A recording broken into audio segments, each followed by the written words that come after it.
What up, Kurt the King? Back again, man. Lady Jizak. What's going on? And you know we got another special guest in the building with us. We got my homie, longtime friend, Elizabeth Aziz. Hello, everybody. Hello, world. Hello, Facebook Podcast. How you doing? Thank you for having me. For sure. Thank you for coming. Of course, you guys can call me Liz. We're all friends now. Nice. Hell yeah. Happens quickly. Fucking with us, that's definitely a thing. If It you takes know like Perry, one then day. you're One right. night. Yeah. That's the homie. But as well as being a great human, Liz is also a very talented comedian. Aw, shucks. Yeah, yo, you surprised me with that shit. Like when I first seen that you start doing stand up, I was like, good. That What you fit, thought I was 'cause gonna she be when I funny grew as hell. up? Oh no, How long have y'all known each other? probably like what? 10 years? Yeah. Oh, somewhere around damn. there. Okay. Yeah. Day ones, for sure. That's sick. Well, wanna know I what's- wouldn't say day ones, but I would say like day twos. Yeah, Okay. you know what I'm saying. Day two, strong day you two, know? day Strong two and a half. Day two, yeah. Okay. Hell Second yeah. chapter in Yeah, life. Liz- We met through a mutual day one though, so I feel like I've always just been very comfortable with Perry. Perry's like immediately felt very familiar to me. Like Cool. he laughs a lot. Like he's like not pretentious. That's at why I all. love Perry. And he's not corny at all either. Not at all. That's really hard to Y'all, look. This is about Liz right now. Yeah, Perry, thank you for not being corny. Appreciate you, bro. But yeah, yo, I was like, when we first started doing that shit, I was like, that fit, yo, Liz funny as hell. You know what's That's how I crazy know. is I feel like we have a large friend group, and all of our friends do pretty random ass things for jobs. So if the world was like us, we'd be so fucked because there'd be nobody to take care of your health. There'd be no one to do like serious ass jobs. Absolutely not. Like, do you need a lawyer? I'm like, a lawyer? Like, who the fuck is a lawyer? How do I start? Like, I got a comedian friend, I got a writer friend, I got a filmer friend. not for nothing, I think being a stand-up comedian would make me a great lawyer because I will argue anybody. Like I don't wish that on my worst enemy. I would need you to learn Arguing some with me. legal jargon before I would hire you. I would just need you up there talking shit. Like, I object. I'll be like, say some real shit. I've always wanted to object, for real. Yeah, You gotta yo, know when to I- object. You can't just be objecting. I'll be like, definitely I always I just want to wanna get one object off, and then I'm good. at a Before I wedding, die. at a wedding when they ask you, does anyone have any objections? Yes! I've never seen that. I've never seen Nah. anybody. If you get that off in real life, people are like, what the fuck Yeah. are you doing? That's some real. You're like, I clapped him last week. It's like, oh shit. It's like, this is fucked That's when up. you decide to air it out at the wedding. They spent all the money on the Yeah. wedding. You couldn't have waited till after. I just beat. That's hilarious. Nah, you bogus as hell if you do that shit, yo. If he said if you were just clowning, you're like, no, I'm just kidding. I'm just kidding. I ain't even beat yet. You gotta throw the yet on. Yeah. Guys, it's an inside joke, okay? Oh my God. But hell yeah, what made you? Because like you got into it like after you moved to LA, right? Yeah, at first I just moved out there and like I just went through some things in life. I just had like a regular ass like office job, like cold calling people for a few years after I graduated from college. I've done that before. Sucks. Yeah, it's Trash. like cut my wrist and black my eyes type shit. Wow, let's go. And they're like Let's get measuring it. your dials and like your talk time and like if your screen goes idle, like somehow it alerts your manager. You know, like I was like I can't be in the same place every day at the exact same time. You know, Sure. like that was really crushing my soul. And you know, then I went through like a couple of different life events that were just so like, you know, just now looking back, it's like the beginning of adulthood. Like real shit just starts happening that forces you to get your shit together. But I was like, I just moved to LA and I tried to start acting with like no acting experience. But You got real organic with it. You're like, yeah, fuck it. I was basically just having like a Britney moment and being like, okay, I'm 25. This is like my last chance to just like move to LA and it not impact anybody and just try to be in the entertainment industry. Cause like even when I was working regular jobs, like people would put me in like the background of their music videos, you know, this and that, and like I would be in like situations, and it made me feel like there was some other world out there for me. Like I always got tastes of it, and then I was like, I should just like do my own shit instead of just like basically like lingering like Yeah. all my, you know, music industry friends in Chicago, because like I don't make music. And so like this isn't actually like a thing. Like these are lovely people, but this is not gonna take me out of my like economic situation I was born into or anything. Like, you know, So once I started doing comedy, though, I got such a more positive response than I did to like, you know, doing my little auditions and stuff. Like, I always get auditions, but I don't book a lot of stuff. Like, I had to be honest with myself about that after like 2 years, like, because sometimes I feel like it takes a year to really like book something that matters.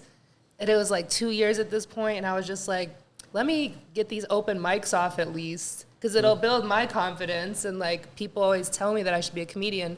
And low key, like the first time I ever saw stand-up comedy on TV, like there was some like weird thing in me that was like, this is.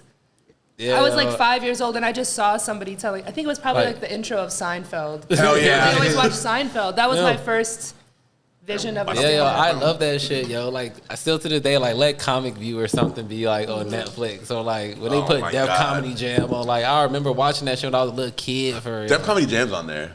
It's on there. Like, when I was a little kid, I used to watch that shit. Like, yeah, when I was a little kid, I used to watch Mad Comic View. I wish they would, like, bring it back, because there's some sets that were fire that I still remember to this day. They got to put Comic View on the stream. Yeah, they're probably on there. It's probably out there somewhere. It's not. Like, I'll look. I'll definitely look. There's too many different versions of it. BET, if you're listening, bro. Put Comic View. Face Value Podcast needs to get set up with some DVDs. But, yeah, like you said, like, yeah, I was looking at I look at them like rappers and shit. I feel like a rapper, dude. Like you know, people are like, "Oh, you're from Chicago, so that's why you do comedy." I'm like, "No, I never did comedy here. I never felt comfortable putting myself out there here because I knew firsthand how big of a hater everybody is. The city of hella haters. And like, I'm not necessarily strong enough to get through that. You know what I mean? Coming from my own people. If I go to a city where nobody knows me and like, you know, I get like clowned or whatever, then like fine, like, you know. But I didn't really feel like I could really like come forward fully as an artist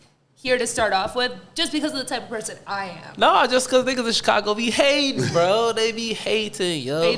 They do. We gotta stop that shit, man. It's never gonna stop.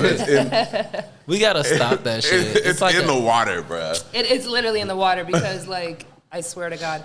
I mean, I'm guilty of it too. You know, I'm definitely a product of my environment. Like, you know, people in Chicago at comedy shows are like, wow, you bring some like real, actual Chicago energy, which is crazy because I have never lived here as an adult really, except for 1 year. I had a crib in Avondale, like around the corner from here. Nice. Yeah, but like I actually have been living between New York and LA since like 2014, 13. If people are out here saying they really don't hate on shit, A, they're lying, and B, they're getting mad hate off in their head. Yeah. They're just not saying that shit out loud. I'll be trying to It's just not a reality. That shit. And then what would people say? They wouldn't be able to give that speech, the hate motivated me. They wouldn't be able to get that off. No. So where would people be? They wouldn't have no inspiration.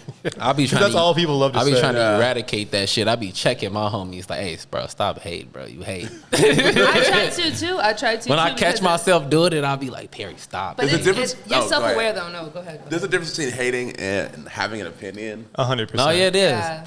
The thing is hating like when you wish bad on somebody. Yeah. Well, you be like, I wish they stopped being on. Why are they on? You know what I'm saying? Right, that's hate. Preying on your downfall. Yeah, exactly. But also, like Liz was saying, she pivoted from the acting to the comedy. Sometimes people need that shit to pivot. Like, this shit is not good, bro. Yeah. Whether they want it bad or you're hating, you're not hating. If the shit ain't good, it's not good. But that's when you be like, yo, like, I'll pull my homies aside, yo, like. But sometimes you're not homies with people. You know? I'm not really actively hating on my friends. It's like, I'll be like, oh, this shit isn't like tight to other people. Well, here's the thing is like, nobody was people were basically hating on me for just leaving in general.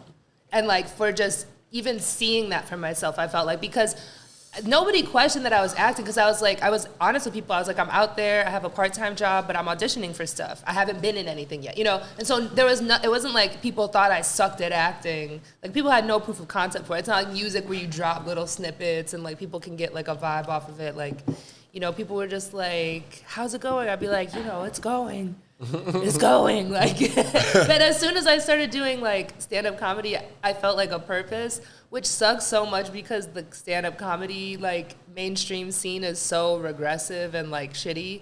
So I'm kind of trying to just like prepare myself to be the comic that people will need like 3 to 5 years from now.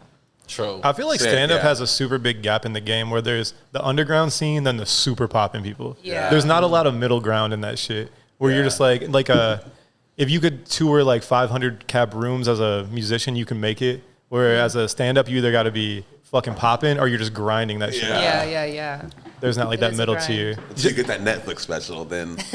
That's like kind of when you know you're about to pop. Yeah. Not like your stuff specifically, just in your opinion. Yeah. What kind of funny do you think makes a good stand-up comedian? There's so many ways to be funny. Like, to me, like, one of the funniest people I can think of is, like, Chris Farley. He never touched a mic. He was just, like, he was just throwing himself into stuff. And, like, some comics do that. Some comics, like, use their body on stage. And then some comics are really intellectual and monotone and just kind of get these weird jokes off. And and then, like, some comics are on stage doing a character, like, playing, like, somebody sort of. There's this comic I love. Her name is Chelsea Lynn, but she has a second account where she does this character named Trailer Trash Tammy. And, like, I didn't even know that she had, like, a real persona. I was just following Tammy. And I was like, this bitch is crazy. And a lot of, like, the way I kind of try to promote my shows and stuff, I take inspiration from what she does, even though, like, I don't have it, like, quite that, like that yet. She has almost 1 million followers, but her whole brand is, like, her whole character is just being, like, this white trash, like, crazy woman. And she actually was just, like, filmed, like, at a basketball game or something, making out with Kid Rock when they put the camera on them. It was like a joke. Oh, I know exactly what you're talking about. Yeah, I know exactly what you're talking about. She's made it up to Kid Rock, but, like, because a lot of people still don't know who she is. People were like, who the fuck? No, I saw that shit and I was like, this is not Kid Rock, girl. No, she's a comedian. Oh, she's a comedian. God. I definitely saw you. I was like, this is not his wife, for real. That's funny as hell. When you say that shit, everybody be like Michael Blackson. Like, I remember before I knew, like, I was like, is he really that African for real? No. He sounds like me when he talks. When somebody has, like, 1 million followers and they have, like, such a strong personality, I feel like I can kind of tell. Well, sometimes you can't, though, and that's what's really good. But, yeah, so it's like there's so many different ways to be funny to me. Like, also, I'm from Chicago, so also I find, like, roasting people hilarious. Yeah. And, like, the really good, like, poignant roast is just so, like, that's the good thing about it. It's so cathartic to listen to or to deliver. It's such an art in Chicago. It's such an art, yo. It's like, because it's a hate in that city. Yeah, exactly. That's what. This is proof. Like, this backs up. Oh my God, hey. They lazy in the building. There's no way I couldn't acknowledge this queen entering the room. I think one of the things too is what I was talking about, and this is opinion based in, like, my opinion, is I think Mike Epps is, like, funny as fucking movies, but his stand-ups never really hit for me. What? So I'm just thinking. No, he's funny as hell. You're tripping. The last Mike Epps stand-up was straight up ass. Okay. No, it was not. I don't think I liked It it. was straight up ass. It was bad. It was bad. I don't think I and he's a funny dude. Pause. It's Time out. opinion based as fuck, but I don't think his stand-ups equate to how funny he is as a person. Okay, Yeah. so then who are your, like, comedy goats? I think ain't nobody really touching Prime Martin. I think Martin's one of the funniest people ever. Facts. Tom Segura's fucking hilarious. That Dion Cole dude has some good ass really specials. Absolutely fire. So Shout out to that's Dion what I'm saying, Cole. and I've never seen a lot of those people. Like, Martin does both or whatever. I've never seen Dion Cole in, like, a movie. I've only seen his stand-ups. I think if you can do stand-up and kill it, you could be funny in a film. Yeah. So he in all those commercials and shit. Yeah. He's killing shit. That's another comic that I got put on too when I was a kid. Yeah, Remember that bit he had where he would, like, pull out this, like, the notebook or whatever, scratch off the jokes that we hit or didn't hit. Who are your comedy goats? Shit. This is how I get to know people. Okay. No, not really. I just feel like Dave it's Chappelle. like, of course. Of course. I would say JB Smooth. He's funny as fuck. Tom Segura. And Rodney Dangerfield. Oh my God. Fucking hilarious. Dude, the old Chappelle shit's like the Killing Me Softly. It was so fucking It was so funny, yo. Like, you're just, like, dying the laughing. whole time. That's what I mean. That's some, like, crazy shit when it's 60 minutes and, like, 54 of it's funny. Yeah. Because you still got to set shit up. Yeah. So, yeah. I mean, Chappelle's forget. up there. Yeah, I'll never forget. Chappelle definitely up there for real. He's Chappelle the definitely number top one. 3. I'll put. You know who I used to fuck with? Patrice O'Neal. Yes. That nigga fuck was funny. That's my, I should have said him for real. R.I.P. to I fucked God. up. That nigga funny as hell. I'm gonna drink to Patrice. Yeah, O'Neal. cheers to Big Patrice facts. for real, dog. Big fat. One of the greatest, man. He is fucking hilarious, too. Me and my friend Jamal. Oh, I didn't take a sip. I'm bugging. Patrice O'Neal's gonna haunt us in like a bad way. Drink that, nigga. Definitely one of the GOATs, Cat Williams. Yes, that's my favorite. Cat Williams is fire too. Yo, his new shit is fire. His new shit is fire. He's really actually funny. my favorite comedian of all time. Like, there would be no Elizabeth Aziz without Cat Williams. Hell yeah. I will come on the face value. Talk about like podcast characters. Like that nigga got a character for. Well, he is the character, and then also he has so much physical comedy, and he's loud as fuck. If you're loud, you automatically get like 20 out of 100 funny points. Yeah. Like, volume matters. Bailey, Volume matters. Bailey's like, I'm up. Sometimes when I don't know if like how a show's gonna go or anything, I'm just like, okay, get loud. I'm just like, Chicago, Illinois. Like, I just go out there and I start like shouting shit out. I'll be like, give it up for yourselves. It's a good looking crowd. They're like, ah. And I'm like, give it up for the bartenders and everybody working here tonight. They're like, ah. Like, it just buys me like time when I'm having like, a slight panic attack from being on stage. No, I feel you. That's the same thing when you play in shows for real. Yeah. You can't think of the tip Give it up to all the artists you saw before me. Give it up to all the artists you're gonna see after this. Give it up to all the artists in the world. It took me a minute to learn that I had to do that for real. Like, Yeah. I was on stage being awkward before, and I was like, I should just talk. Yeah. And get it off. So walk us through like your first stand-up experience. Where was it at?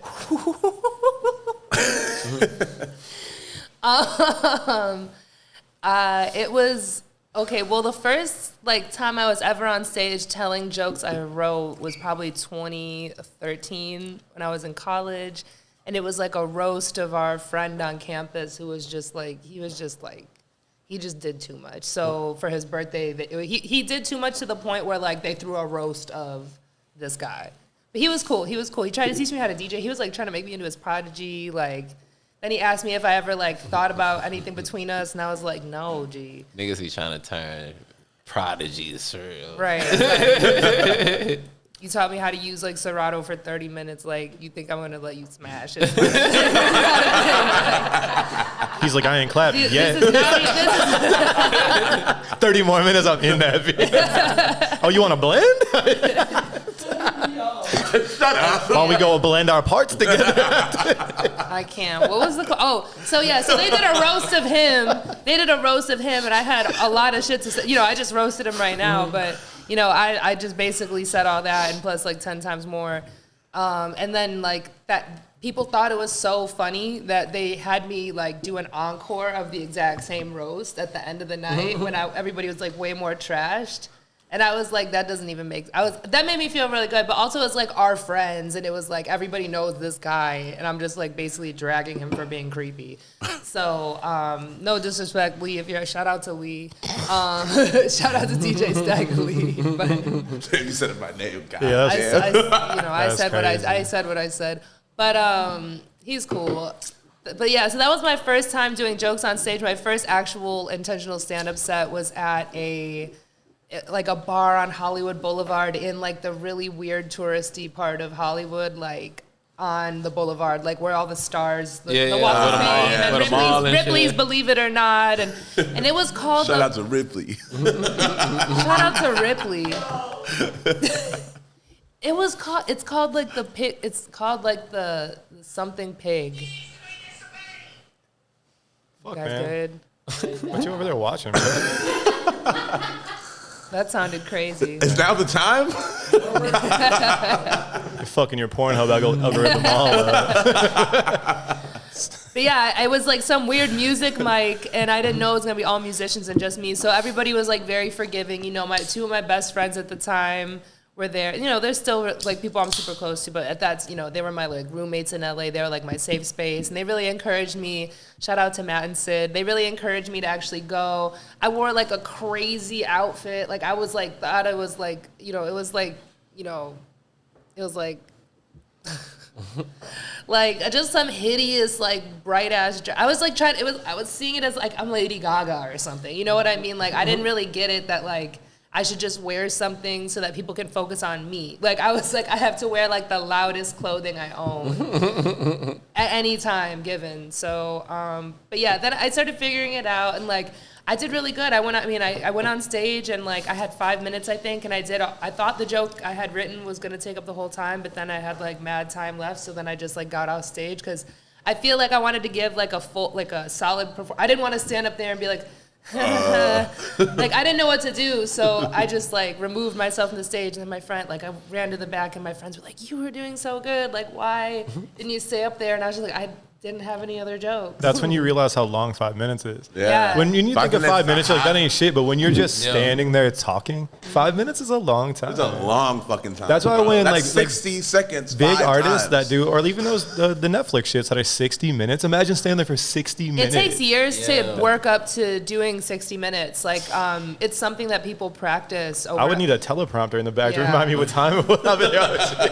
I'll be like, all right, we're getting close to the end. It's been 14 minutes. Yeah, and comics that are in the middle of like actively working on a special will have like, kind of like secret like shows where they're like, this person's working out their hour, blah, blah, blah, blah, blah. Or like come to the taping, like there's 3 tapings or something. And like now, like everybody's trying to put out a comedy special.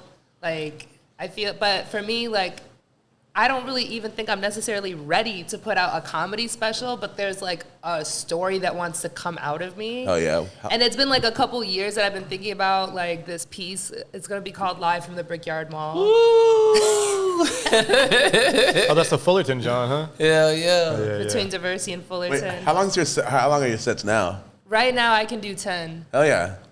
My 3rd comedy birthday was in February. Word. So I haven't been doing it that long. Hell I yeah. can do 10 without like spiraling. Sick. You know what I mean? Hell yeah. Like 10 and it's solid and there's no weird pauses and nice. And whatnot. Yeah, but my idea is that it'll kind of be like a stand-up special / like an oral history of what it was like growing up in like the Belmont Krane area in the 90s, because there's nobody from Chicago really repping for Belmont Krane. Like, and that neighborhood is like my whole personality. Like I left when I was like 11 or 12 years old from there, but like that is like I just like lived outside. No, I feel you. I lived outside in that neighborhood and like they really don't show the west side. What neighborhood is that?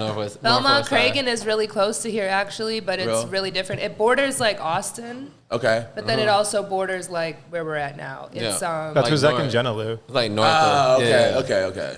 People live. It's over really there? close to here. Yeah. 2 of our friends just bought a house there like 2 years ago, right off Cicero. Yeah. See, I was out by Austin, which is even further west, so it was really like a no man's land. Yeah, that's where I'm from. That's where I get my hair. That's where I get my hair dreaded at. As soon as I met Perry, I was like, this guy's chilling. That's why I was like, you said live at the Brickyard. I was like, you gotta have the World Foot Locker dudes holding the gloves up. Okay, for those of you who don't know, the Brickyard Mall is, I lived off of Diversey in Austin. I lived off of Austin and North. Oh, there you go. I went to like summer camps at Hanson Park. But the Brickyard Mall used to be an indoor mall. And I mean, by the time that I was cognizant of where I was or what things looked like in like, let's say like 95, 96, 97, 98, then they knocked this mall down in like 2001. But by the time they knocked this mall down, this mall was hood as hell. And like it was at the end just completely empty storefronts, and there was like 3 shoe stores left and one GameStop. Nice. And like the whole thing was tagged up everywhere, and like the escalators just didn't move. You had to like walk up and down the escalators, and like it would just be people getting like shot there, stabbed there, you name it. And I would go to the movie theater and all of that. That was in the it's an export. Goddamn. I saw all the Pokemon movies there. Oh man! Hey, speaking of how many are there? Speaking of the Brickyard, you know what broke my heart? Like that fucking Toys R Us is no longer there. Let me tell you about that. Isn't Toys R Us dead all around? It was like the Toys R Us did it, but like as a little kid, that was my the purest part of life. I was in the Pokemon card league at that Toys R Us. I was too, low key. We probably were in it. How? Damn. How old are you? I'm 33. I'm 30. Okay, so I was the youngest person, and I was the only definitely girl. Be in that bitch real. We probably dueled each other. When they headed off to the side when they made the video game section. With the folding chairs and shit. It was folding chairs and folding tables. They put the L on the board. We got little badges. Yeah, I definitely. There was no other girls. There was no other girls. I was the only one. I definitely used to pull up to that. I'm so happy I found somebody that was in that league. Poindexter's. That's when they remodeled the Toys R Us and they had the video games off to the side with the plexiglass around. Yeah, I'm already knowing for real. Shout out to the Brickyard, yo. I remember when I first started trying to get fly, I used to pull up on that Marshalls and get the Tommy. Shut up. Yeah, man. Stop it right now. I used to pull up to the Dots at Brickyard. But Dots has cute shit, so. Shout out Dots. Shout out to Marshalls and TJ Maxx for I was at Marshalls today. Me to getting fits off. I spent a check at Marshalls today. I spent like $125. I don't even remember what I bought now. It be like that, low key. Also draws. Got my first Marc Jacobs piece from Marshalls. You be like, this hat decent. You got that marked by Marshalls. The cologne.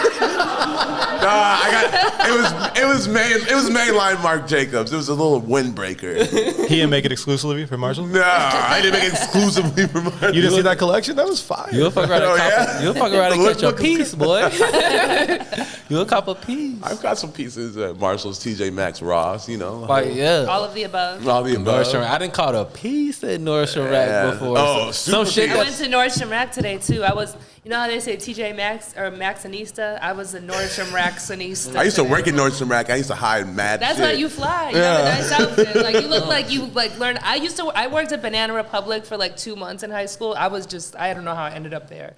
And I feel like what I took from it was like the weird fashion like rules they tell you, like how to dress a mannequin. They're like, there needs to be like either a printed top or visual a printed bottom, and then like a solid, and then a statement piece. Like either a big ass jewelry or a weird hat or something to like tie the mannequin together. I was like, the weird hat is always where it gets fucked up. And but it stayed in me kind of because that's kind of like how I dress myself now. No, I used to, a little bit too. I used to try to do visual merchandising at stores that worked at. You know what I mean? Some of that shit still sticks with me. Yeah.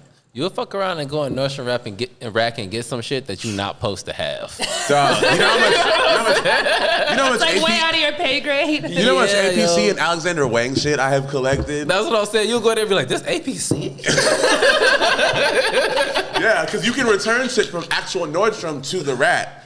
And then they just put it on the racks at the Rat. That's crazy. That makes so much sense. That's where I came up, everything. Baby. Dude, Nordstrom's return policy was fucking crazy. You could just bring. Like, my boy worked there in San Diego, and he would get.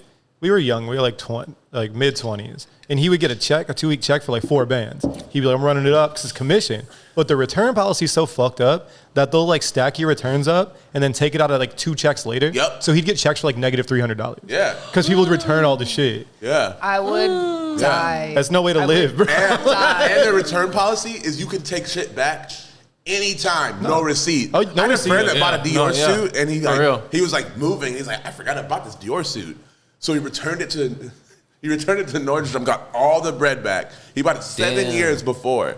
They took it back. Does it have to be in a certain condition? Because I have these No.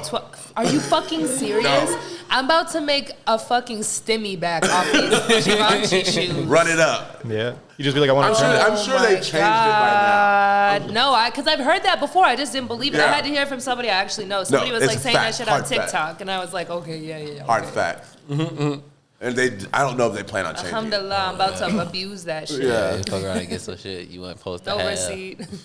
What's the flyest shit you ever got that you weren't supposed to have out of that? Shit. I know. I just gave you one of the pieces. I had went in there. The Alexander Wang bomber jacket. You need to wear that. What are you doing? I do be wearing that. Okay. Do be wearing that. Shout out Dave. I remember. It was probably like 2014. I went in that bitch, bro. I'm at the one in Schaumburg. I'm looking. I'm like playing. I open the thing. I'm like, this hood by Air. At Nordstrom Rack in That's when Hood by Air was popping. Swear to God, bro. I'm like, that's a golden era. Yeah. I was like, $80. I'm copping this. If that was the last $80 I had, I would have bought it. Yeah, exactly. That was my shit too. I'd get my check and blow it right then and there. I couldn't believe my eyes. I was like, they got this Nordstrom Rack. In 2011, probably, right? 2012. It was like 13, 14. Yeah. It was when it was hot for real. Yeah.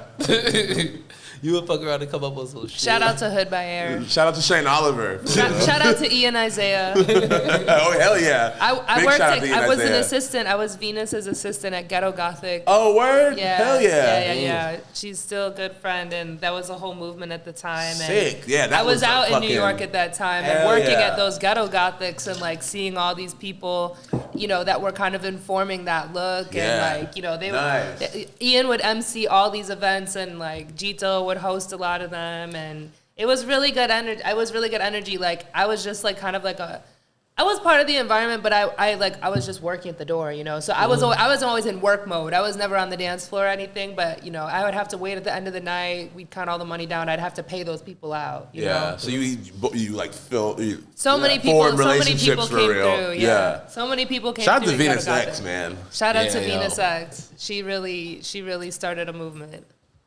Yeah. That's my bitch. Never gonna stop loving you, bitch.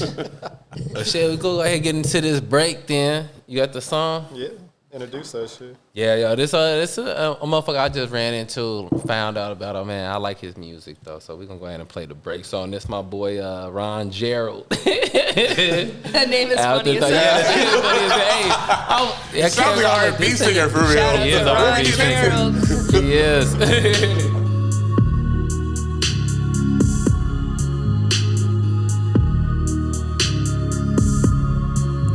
She brought her love to me and left her love with him. Then indulged my seas with what she'd hide from him. And in my drunken state in the fall, I surely cleaned the plate at home. No kiss, just a lay at a ball. No kiss, but to make involved. Take your time, take your time, take your time, take your time, take your time, take your time, take your time, take your time. Then as the day and news, I wonder if I have ever had more issues with women I passed through. And I've been living my life thinking I'm that dude. And I've been living my life thinking I'm that dude. Then as the day and news, I wonder if I have ever had more issues with women I passed through. And I've been living my life thinking I'm that dude. And I've been living my life thinking I'm that dude. These women are sultry and slick, clothed in a kiss and sneaks to abyss. Was I really void of this? Don't really wanna know 'cause of the ego hit. And in my drunken state in the fog, I surely cleaned the plate at home. No kiss, just a lay at a ball. No kiss, but to make involved. Then as the day and news, I wonder if I have ever had one issue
Hell yeah. Shout out Ron Gerald, man. That shit smooth for real. Fuck with that shit. It's funny you said that's what Division should have sounded like, but that's what September 5th sounds like. Low key, like it's like they should. I don't even want to get into it. We gonna see when the album come out. I think like they were on the Rory and Mal shit today, and it was him and 1985. And they said the rest of the album is exactly what you would think.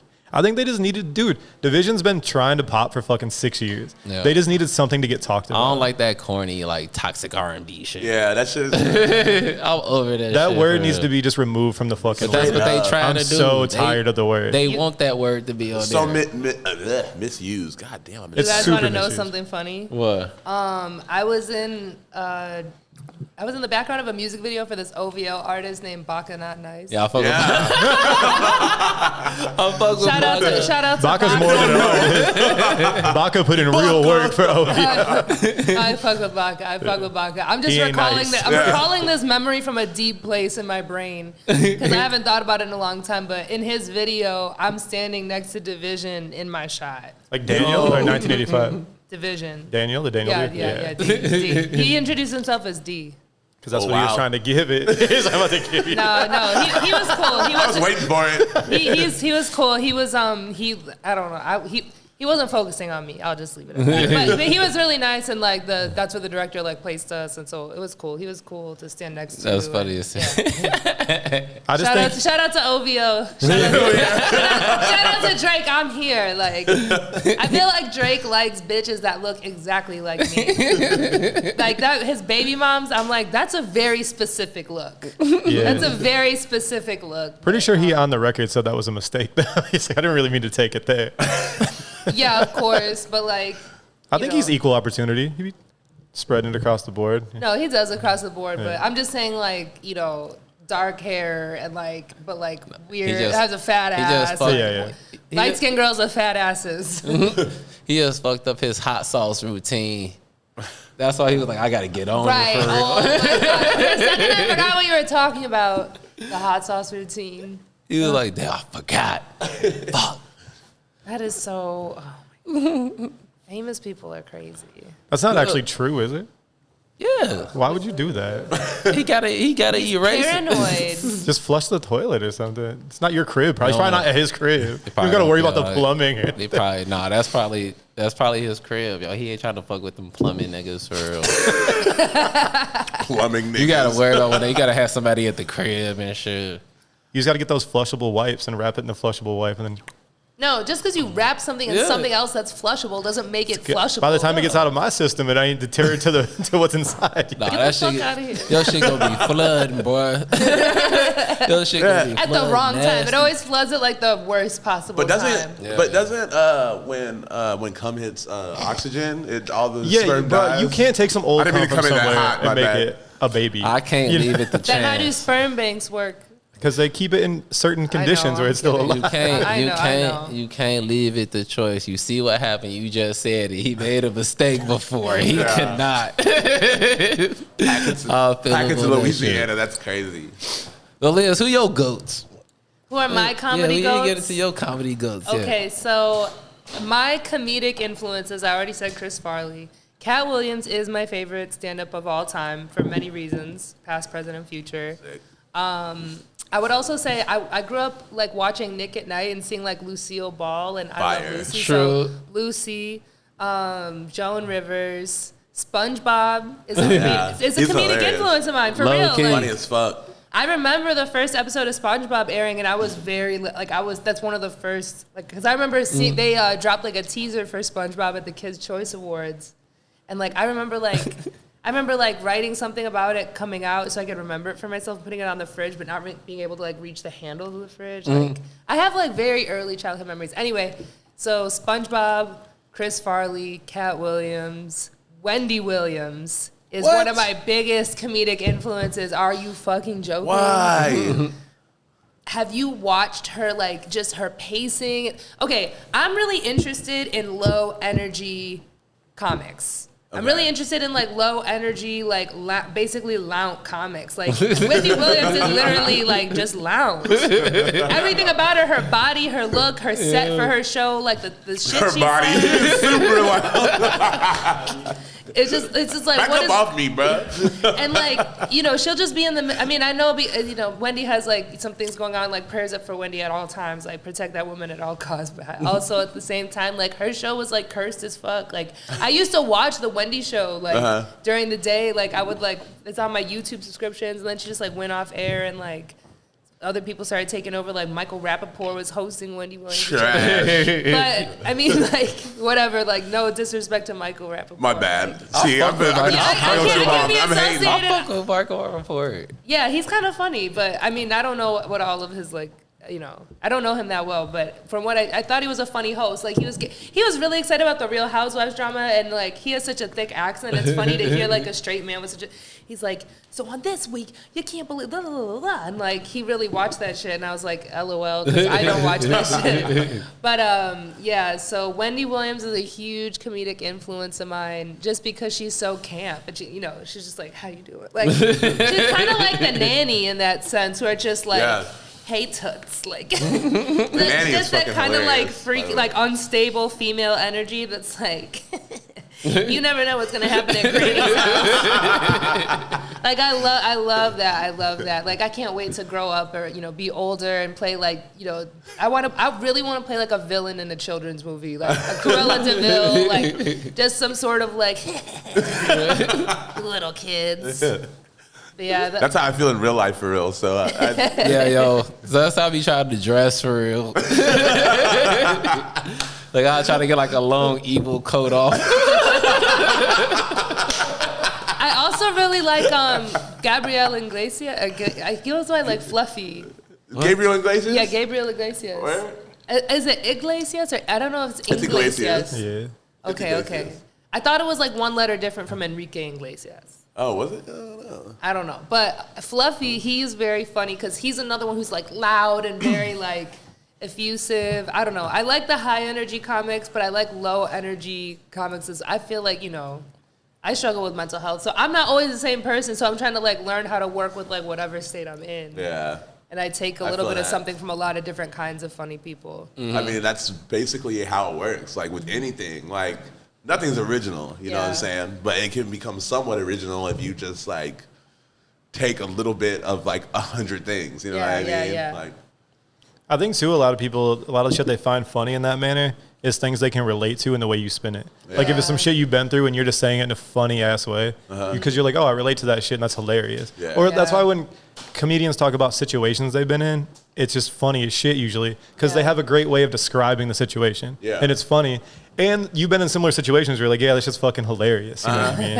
I think a lot of great comedians are just really descriptive storytellers. Yeah. And they punch at like the parts that wouldn't really be funny, but the way they say it makes it fucking hilarious. Yeah, exactly. So. I will say that, like, I can't sit here and act like Dave Chappelle isn't also, like, didn't make a huge imprint on my subconscious at a very formative age. But it wasn't Chappelle's stand-up. It was always his skits and that format. And, like, not just Chappelle, but, like, also all the comedians around Chappelle. So, like, Neil Brennan and Donnell Rawlings, Patrice O'Neal, like all those people. Like I watched those episodes. I would beat the shit out of those episodes. I would just watch them over and over and over and over and over again. And like when he went off air, I was like, what the fuck am I gonna watch? You know, it was like crazy for me. And like starting from episode 1, I was probably like 10 or 11 when this came out. But like I just remember being like, whoa, this is like everything that I kind of like thought I picked up on, and it's like being like illustrated in a very succinct and straightforward and hilarious, chaotic way. Yeah, yo. And even,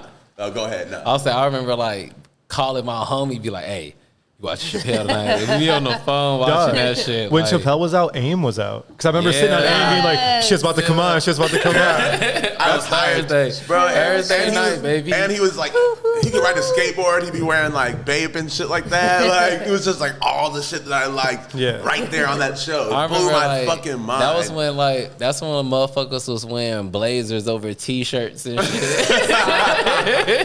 I was Their clothes were big as fuck for no reason. Yeah. But also too, like I guess the reason I'm influenced by Chappelle again, like not so much of his stand-up, but like his you know, his storytelling through skits, and then also like just the whole energy around Chappelle. I feel like I really now that we're talking about it, I really kind of embody that without realizing, because it's like, think about like Dave Chappelle's Block Party. Like, oh my God. When I throw shows, I try to get like people involved in whatever way I can. Like, I like try to work with the same people. Like, I've also worked in nightlife a lot. Like I said, I worked for Venus. I worked for a Ham on Everything in LA. Oh, word. I was like the only employee at Ham on Everything up until the pandemic started for like 2 years. Ew. So, yeah, like I'm just really into building community and like, you know, just creating like a space around me of like people that I think are funny as fuck. Like people that I think are funny as fuck, I'll co-sign and like, you know, what I mean? Like those are just my people. Hell yeah. Like sometimes you gotta like create something for everybody to be on, you know? Because I don't really actually fit into anything. Like people can say whatever, like everybody has like a different perception of me. Like a lot of people, again, outside of Chicago, people don't really have a frame of reference for like the way I show up in the world. True. You know, I don't even know how to begin to explain it, but like people don't really like get it right away. They don't. And I'm very like unabashedly myself. I can't really help it. Like I've thought in certain situations I was like trying to rein it in, but then it seeps out in other ways. Like as soon as somebody says something crazy to me, I'm like, the fuck? Like, bitch, are you fucking crazy? Like, yeah. I'm very, you know, to other people, I'm very confrontational. New York people from New York City tend to get it, and I get along pretty well with them. Like, most of my friends in New York are either people from Chicago or people, like, born in New York. Like, I can't really, you know, because even though I'm a transplant there, I understand, like, what it's like just sort of being like, I'm surrounded by like people that like don't understand what it's like to be in these hectic environments and like think in a hectic way and like exist in a hectic way. So again, that's why I feel like it's really important for me to start telling this story in my own way. Because you know, people in Chicago, they're like, you know, they're either like, you know, Al Capone, Chief Keef, Michael Jordan. These are the only three narratives that really exist, like, outside of the U.S. Yeah. You know, outside of, like, when you talk to somebody who's not from the U.S., they're like, oh, Al Capone, or, like, they're like, oh, Michael Jordan. And I'm like, yeah. I mean, yeah, like, I fuck with both of those people pretty hard. You fuck with Al Capone? Fuck yeah. I have, on my mom's side, on my Italian side, I have family buried in the same cemetery as Al Capone. Oh, true. You fuck with Southern Italian. You fuck with John Wayne Gacy? No. No. Come on. You fuck with bruh? No. You fuck with bruh? No, I don't fuck with bro at all. Not at all. That's not the homie. Last time we was in LA, me and Bailey went to the Museum of Death. Yeah. They had like Gacy's artifacts and shit in there. Like, this is a glove from his house and this is a brick.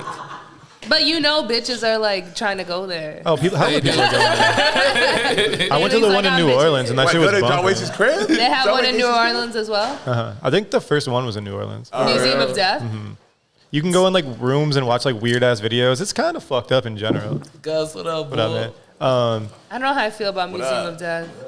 It's okay. We went. I felt like I'm like, bro, y'all got a lot of shit in here. Like, I hope this bitch ain't cursed. Bro. You know what you could do is just open a store with shit from your crib and just make up what that shit was. I feel like it should be a law. This was Michael Myers shit. They're like, he ain't real, dog. Oh, shit. From the set. Michael Myers would not wear that. They dropped Harry said he'd be grabbing knives from people's cribs. He pointed that out. He always grabs a knife from the crib. Oh yeah, from the first, I got hella knives over here. In the first scene of every like Halloween, he usually a bust in your crib and grab a knife in the first scene. Like grab your kitchen knife. He always do it. One of my goals, or not my goals, but something I would like feel like my reach has extended the way I wanted it to, is if after I pass, people are like trying to bid on personal items of mine. Like, facts. Like this was Liz's like notebook, or like, you know, this is like Liz's like, I don't know, like a pair of shoes, or like this jacket she wore all the time, and it's like going for like $500K at least. Yeah. You know, $500K? You're about to make a mark in this. That's how they do. You got to get on some I'm not saying I'm Basquiat or anything, but also like it's also a matter of just, it's not even a matter of like, am I like that important actually? It's like the industries choose you.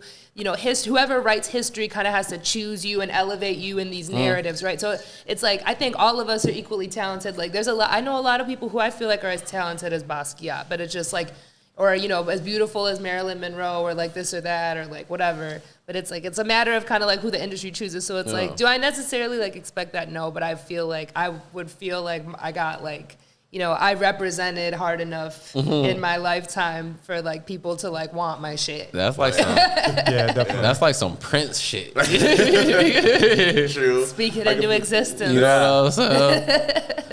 Yeah. So you been like playing shows in different cities and shit, right? Yes. So I've been doing comedy 3 years now, and so far I've performed LA, New York, Chicago, Austin, and Miami. Where in Austin? The Native Hostel. It was a comedy show at the Native Hostel thrown by Can't Even Comedy, who they booked me on my first show out of town from wherever I lived. But I'm going on tour. I'm about to go on tour, and next week I have a show here on Sunday at Lincoln Lodge in Chicago. Nice. And then I live right there. Hey, you should definitely pull up. Thursday I'm performing in Seattle at Labs Comedy Club in Seattle. I feel mad official. Get it off. I have three.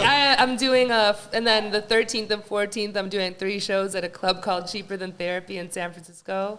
And then I have like a week or 2 break, and then I'm performing in LA and Covina, California in September. Sick, yo. So I feel really good about my life right now. Like, I'm not gonna lie to you guys. Like, I'm not always the happiest person. Like, I'm gonna have a sour ass attitude. I'm pessimistic as fuck. Like, I be texting my friends telling them like I want to kill myself and shit. Like, you know, it's not, and like, you know, I'm saying it from like a place of like, you know, I know that they know that I'm just in a state and that it's a safe space to like get that shit off my chest. But it's like, you know, so it's really important for me to be sort of seeing like a little bit of seeds of, you know, the work I put in actually become something, because that's really encouraging and it's really motivating for me, and it gives me the energy to like continue doing. I'm not just like performing into the void and like, because, you know, I mean, I have a single mom and an immigrant father from Pakistan. Like, this needs to be, it doesn't need to be commercially viable, but it would really help everybody around me if it were.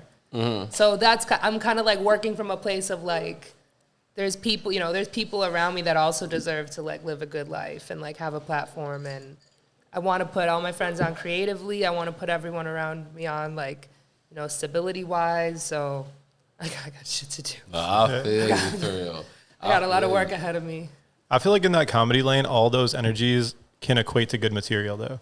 Oh, yeah. Feeling salty towards shit could be funny as fuck. Yeah. When you're in a good place, you could just be in a different creative lane that comes from somewhere else. So feeling all your feels is a good thing in that industry. Because there's always this funny ass shit that can come from it. Yeah. So, and that's the same thing with music. The best music is when someone's sad as fuck.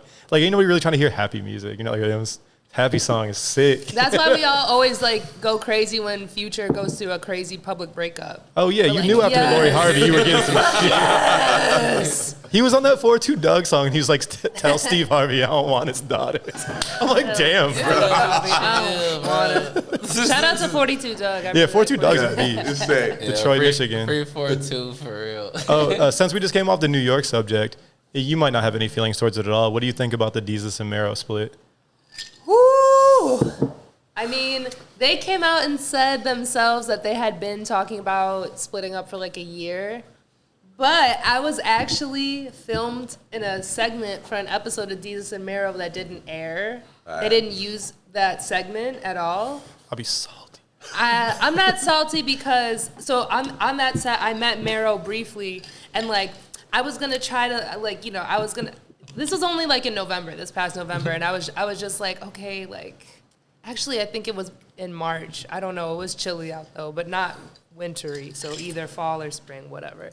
And so like I was like, okay, I'm not even gonna say anything, and I just went up and I answered my questions in a segment with Rainey and Tawanda, their correspondents. Shout out to Rainey and Tawanda, and they asked me a bunch of funny questions and like, I don't know, like one of the answers that made Mero laugh was like, they were like, oh, what time do you go to bed at night? And I was like, well, you know, I'm an artist and I perform at night. So some nights I go to bed at 8 p.m. and some nights I go to bed at 4 a.m. because I'm out here doing shows and blah, blah, blah. And like, they were like, okay. And then like after I walked off set, Mero like found me after, and he was like, I peeped all of that, and I was like, all of what? Like, I just answered the questions honestly, and he's like, oh, you go to sleep late sometimes because you have shows, and I was like, okay, like. That's his cadence too. You kind of got his cadence I know. I love him. He's also one of my comedy heroes. That was a huge moment for me. That I was like, okay, I have like a reason to like. Whenever I'm feeling down, I have these weird moments where like I come very close to somebody that I never thought I would even meet. Like there was one time I threw a really bad show for my birthday in LA 2 years ago. And I was like on antibiotics and I just got really drunk and I bombed really hard. Like I only had 2 drinks, but I just got so shit-faced because I was on antibiotics. And I normally don't really drink before shows or anything because like I don't know, sometimes I just get really drunk and I'm not really even trying to like because I'll be nervous before a show and I won't eat dinner because I won't have an appetite, so I'll only have eaten like a little bit in the morning and then I start drinking and that's like too late. If anybody feel you, I'll feel But, you know, I fucked up at this show really bad. Like, this guy I was dating was there, and that totally put, like, a weird wall between us because he just saw me being, like, really sloppy. And so, you know, I was really down on myself. And then I was at this cafe, like, having a sandwich kind of near my house in L.A. on Sunset Boulevard. And I look over, and like 2 tables away, Eric Andre is on a call, like, on his laptop. And he's having like a full-blown business meeting, and I'm just sitting there next to Eric Andre, and I'm like, God is trying to talk to me for real, because like, why would I just be casually in an environment where me and Eric Andre on a call are the only people in this whole place of business? Mm-hmm. And it feels mad comfortable. You know, it's like, it's not even weird. Like, I'm starstruck, but I'm like, oh, word, like, it's LA, so of course he might be here, but... You know, anytime I start to feel down, like, I feel like since I started doing comedy specifically, and that's why I kept going, is that, like, there's some energy that comes in and is like, nope, like, come on, get back up. So I just try to listen to it. No, I feel you. I mean, that's a peaks and valleys ass career to go in, you know? And especially anytime you do something live, it's a variable situation. It can go real good, it can go real bad, it can go super medium. You know, you just don't know what you're going to get out of it because it's actually happening in real time. Yeah, for sure. It depends on a room too. Mm-hmm. You could be amazing to a certain room, and another room you could give the same set, and then be like, I don't know. Yeah. I want to try it for real. There's not. I see a lot of my musician friends say that, and I think you guys should just go to a mic because it's similar part of the brain. That's what I was gonna say, like, because I feel like it's like in between songs, and I'm trying to figure out something funny to say, but like that over and over and over and over again. What I can say is we've had homies that have been at bars when they had open mic comedy shit, and they're like, I'm just gonna try it. And it's people that are funny. What I do notice of the people that aren't used to doing it is they just draw the fuck out of things. When you need to kind of like hit points, they'll be telling the story and they think it's the funniest story, but you got to understand these people don't know you. They don't know the context. You got to kind of get to the point instead of, you can't just tell like a 10-minute story and they're like, what the fuck? You know? I'm dealing with that with this, like, one of my comic friends, like, well, she's like learning the ropes and stuff. I'm not going to put her on blast, but like, her comedy is a little bit of sort of like at this point still like kind of telling stories. And she was even, you know, she's very new at comedy, and she was even remarking, like, she was like, it's different when I'm doing rooms that are like people I don't know now versus like the first couple shows I did, it was all my friends would pull up and like go crazy. And she's like, now I'm like really so yeah, that's what the thing, that's kind of what separates like open mic, you know, kind of like one-off try attempts to like, okay, this is something that I can at least like do a few times, or. But I think it builds confidence. I think all my friends that like, I'm team like, let's all be Jamie fucking Foxx. Like, why not? Because again, like, you're from where I'm from. Like, do comedy, make music, do a podcast. Like, take a fucking acting class. Go to Second City, bro. Go crazy. Because like, we need to like take over, and these are literally job skills for us. So you can justify the cost of taking any of those classes or trying something. That's what I be telling motherfuckers. I was like, worst case scenario, you go put it on your resume, and it's like something to be on. Yeah, and casting directors look for shit like that. Like, they'd like to see somebody who's a well-rounded entertainer. Like, you doing this podcast so consistently, like you were saying about me, that you're like, you know, that. You know, like, you're glad to see it. Like, I'm glad to see you having a podcast and making music. I'm a fan of your music and your, like, personality. Thank you. So, like, keep doing that shit. Like, try doing stand-up. Yeah. Why not? Like, there's nothing to lose. Like, the people are random as fuck. There's so many open mics, like, you know. Like, I think, and that's a message that goes for like anybody watching this. If you feel like you wanted to try stand up, there's nothing wrong with just going to a mic and trying it. Like, they'll get it off your bucket list. Yeah, I feel like you can apply that logic to anything pretty much. If you want to do it, you try it. Try it. You know, you never know until you fuck around and find out. Exactly. Something, I had a commercial acting coach in LA. I can't remember his name right now, but something he said that really stayed with me. He said that successful people start before they're ready. And I'm gonna let that sink in for a second. Yeah, successful people start before they're ready. That's a gem for real. Well, because experience is the best teacher. Yeah. So, like, we've talked about it on here a bunch. When you fail in your real life, you learn a lesson from that shit. Mm-hmm. And it's like when we were talking about like OGs telling you shit. Yeah. You can take things from people, of course, but when you feel it firsthand, you really take a lesson from it. You have a different understanding when you actually experience it. Exactly. So like I can, you know, a lot of my comedy friends, they tried to give me advice, like, you know, my comedy, like, OGs in my space, because, like, I'm friends with a lot of, like, brown comedians. Like, I'm friends with a lot of, like, South Asian comics and Middle Eastern comics and, like, Latino comics. Like, I mean, black comics and white comics, too, but it's, like, because of, like, you know, the way the industry kind of, like, puts you in, like, in boxes. It's like there's like, you know, the Desi Indian comedy nights and like the Desi Indian comedy scenes, and like that's one scene, and like I feel like Indian comics are killing shit right now. Yeah, we fucking are. Yeah. We really fucking Big are. shout out to y'all. Thank you. Because there's like a whole scene of New York Desi comics, Chicago Desi comics, and LA Desi comics, and like also it's like not limited just to them, but it's like, I don't know. I have friends that are Yemeni, Lebanese, Arab, Palestinian comics. Like, that for me, like, is very healing to like my inner child, to get like paid to get on stage at shows with like other brown people that are all doing like, you know, we get to just make terrorist jokes and shit, and like they have to put up with it, and like, but you know, not in like a tacky or offensive way. It's just like, you know, but it's like we get to just like air stuff out now because we're at a different place in time than when I was like 11 years old at school, and then all of a sudden, like one day, like all my classmates come back to school and they're like, "Are you a terrorist?" I was like, "You guys have met my mom. You guys have been in my house. Like, I'm not a fucking terrorist, bro." Like, what? Yeah, you shouldn't even have to explain yourself. It's like my mom made you sandwiches, bro. Fucking fourth graders, like, what do you? And I was like, come on, man, like, come on, like, I don't even know like Arabic or Urdu. Like, I know Spanish, like. But I mean, growing up also too by Brickyard, like my whole neighborhood was like Latino, and like there was a lot of Eastern European refugees in my neighborhood. I don't know, like there was a lot of people from like the Bosnia-Herzegovina, Yugoslavia conflict, like that got like placed in my area, and obviously lots of Polish people. So like just not a lot of families in my neighborhood spoke English in the first place. But yeah, at school they were on my ass. But it's, you know, and their kids are that young. It's just stuff they're hearing from their parents. So it's not like. Yeah, the parents are the real sketchy ones. I mean, most bogus behaviors are learned behaviors. Yeah, you're not just. It's not organic shit. Yeah. You learned it somewhere. You know, you're just not. I'm gonna be bogus. Yeah. You're not born. You're not born bogus. I'm gonna target born this bogus person. would be great. If you had a kid you hated, you'd be like, "Ooh, this motherfucker was born bogus." I didn't teach him none of this shit. No, there's some people I know some people that was born bogus. You'd have had to know them from day. Came out crying all crazy. Yeah. I know a couple people that's born bogus. I feel like I was born kind of. First words was that's trash. Yeah. Maybe they had a rough womb experience. You don't know what they went through. Yo, you want to know something crazy? Get Pope.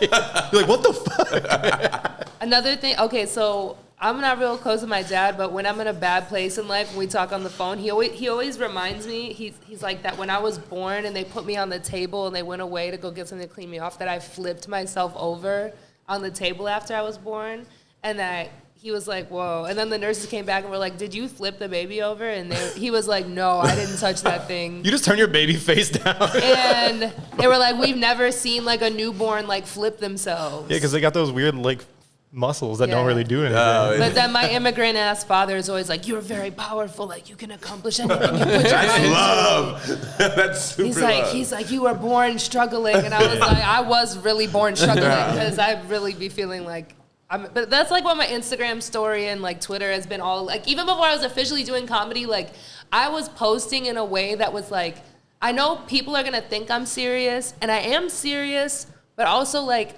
I'm not serious or unserious. I'm like a third thing. I'm doing a bit. Yeah. Like I'm really expressing some real feelings, but like through the lens of I'm like doing a bit and like tweeting it in all caps when I could really just like talk to my friend about it. You know? Shout out to all caps too. Yeah, that's the way to get it off. Whenever Anything. my drunk alter ego that I don't like her, but her name is all caps Liz. And when all caps Liz comes out, please run for cover. Caps lock. Yeah, when you hit the caps lock on, you're about to go crazy. I was part of caps Best lock button Twitter. on the Base keyboard, got for Twitter, real. like you know, that's when I know Bailey and Krane from. Young Cloud Gang, like Boy Tweets World. If you just search like Come Up Queen, that's my username the whole time. My whole life has been Come Up Queen on Twitter. I am your guys' Come Up Queen. Like I feel like my Twitter, I have like no followers on Twitter, but the ones that have been there for like 12 years, and they've been through like all these weird phases with me. I'm just like, okay, like you guys are special. But if you just search like Come Up Queen, like, and then Where Am I? There's like 40 tweets of me over like a span of like 5 years when I was like addicted to Xanax, just being like, where am I? In all caps. And I feel like I was like talking to myself in code, but like now I don't know what that code was. Not off the bar. Code switching. Nah, I feel What does this mean again? Like leaving trails for myself only that I can understand next time I'm fucked up. I go back and I'm like, where was I? No, for Where am real. I? You had this wild plan in your head. You're like, I'll check the metadata from this. What? The longitude and latitude. Yeah, wow. I was wild. No, I feel I got them songs for real and be like, what was I talking about? I was like, oh, I remember what I was talking about. That's how I felt when I got into my old like Zanga account. Man, let's go. And let's go. like it would be like I got into my old Zanga account once, and it was like, okay, it was like write down. There's all these prompts and surveys, right? Yeah. And so it was like, what are 10 things that you want to say to somebody but you can never say to their face? And it's me in 7th grade just like writing 10 fat ass paragraphs, just like dragging subbing people. Everybody I know, but then some people being like, I love you so much, like I wish you really understood like how good of a friend you are and how important you are to me, but blah blah blah blah blah. They're like still being I don't know. And I'm just like, who the fuck was I talking about? Like I have no idea who I was talking about in any of these, and I'm like pouring my heart out. But I was like, you know, whatever. Yeah, I was a dork for sure on Zanga. Zanga was amazing. Yeah. I got into a lot of shenanigans on Zanga. Because as like a 6th, 7th, and 8th grader, that connected me to all these like hipster high school people in Chicago. That I ended up being like my first cyber bullies, and then also ended up like exposing me to a lot of good music. So yeah, that was my whole thing. Take some, you get some. Yeah, yo. I used to give a rundown of every show I went to. Really? On Yo, Zanga. you did like Yeah, they used to get down. Yeah. I know they used to get down on Zanga. Yeah. Yeah, so I just went to this hardcore show and blah, blah, blah. Oh my God, you went to hardcore shows? Yeah, for sure. Oh my God. Absolutely. Once I went to see He Who Corrupts with my best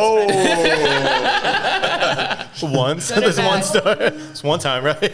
I'm not from here, so I never got to see He Who Corrupts, but I'm from Dallas, but I used to love that band. Yeah, do people fuck with He Who Corrupts? I mean, I don't know. It was a moment. I felt like a moment. That It show was was definitely mad like- hype. Yeah. But I was like... That whole noise core tip was definitely like a thing. I was like a freshman in high school. I like came in heels and like did my makeup. And I was like, this is not like a concert I've been to before. Yeah. Like, but shout out to my best friend Hetzy. She's a hardcore girl. Yeah, Hell Hezzy yeah. been out here. Hetzy been out here. Hezzy know about it for real. But shit, well, we at the hour, right? Yeah. Yeah, Oh my let's go God, ahead. no. Yeah. It's over already. It's over. I told you it was gonna go about. We're just getting faster. started. Hell yeah, yo. So, yo, fuck, tap in with Liz, yo. Elizabeth.